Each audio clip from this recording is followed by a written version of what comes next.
Alabama's Morning News. I'm JT. Dr. Francis Murphy joins us now to talk about this new study that has come out that says 1 in 4 teenagers may have an undiagnosed case of autism. Doctor, welcome in. Thanks for being here. Hey, thanks for having me. So the study that just came out, what did it show us, and what was in the study that led them to the findings? Well, the study was done by Rutgers University, and it took into consideration four counties in northern New Jersey. And it showed that 1 in 4 teenagers that at the age of 16 had an undiagnosed case of autism, of being on the spectrum. Interesting. Well, let me ask you about the autism diagnosis. Have we gotten better at diagnosing it? Is it increasing? Are there more kids with autism these days than there, let's say, 10, 20 years ago? Or were we just not diagnosing it back then as much? Well, I think there's a lot more interference with, a lot more chemicals in the environment, in the air, in the water, and the food we eat. So a new nationwide study came out just 2 years' time from the year 2018 to the year 2020, the incidence of autism went from 1 in 44 to 1 in 36, and that's just in 2 years. That is a lot. That's disturbing. Yeah. Do you think it's is it chemicals, or is it environment as far as screen times or other factors that aren't ingested? That's a good thought right there. The screen times.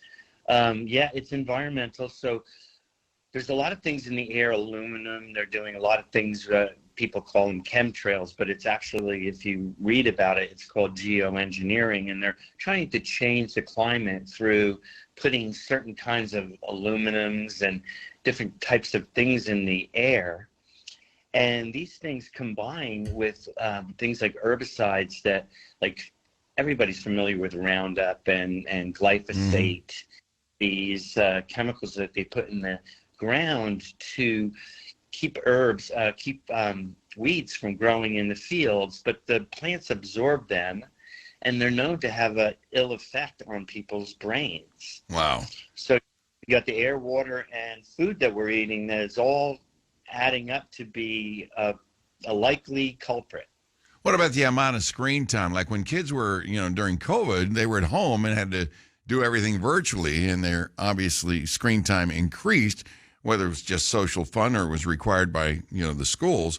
Does that kind of screen time add to the problems in autism? Oh, big time.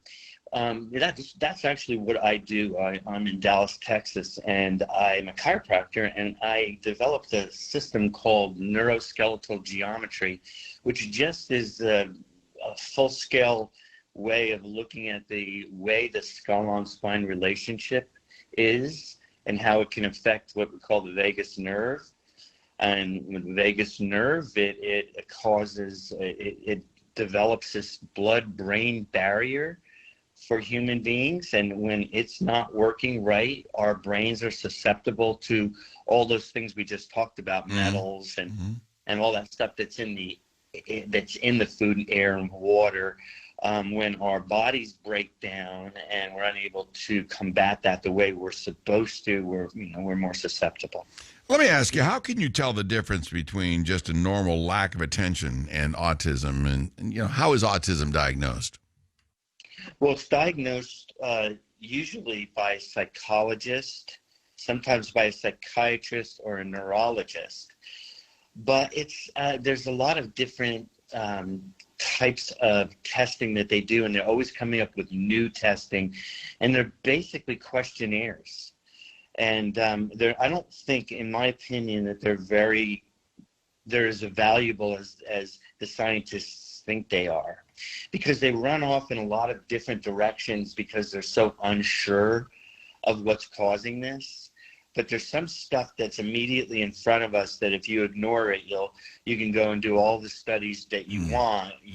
You'll just slip past the real culprit. Interesting. All right, Dr. Francis Murphy, thank you so much. I appreciate your time this morning.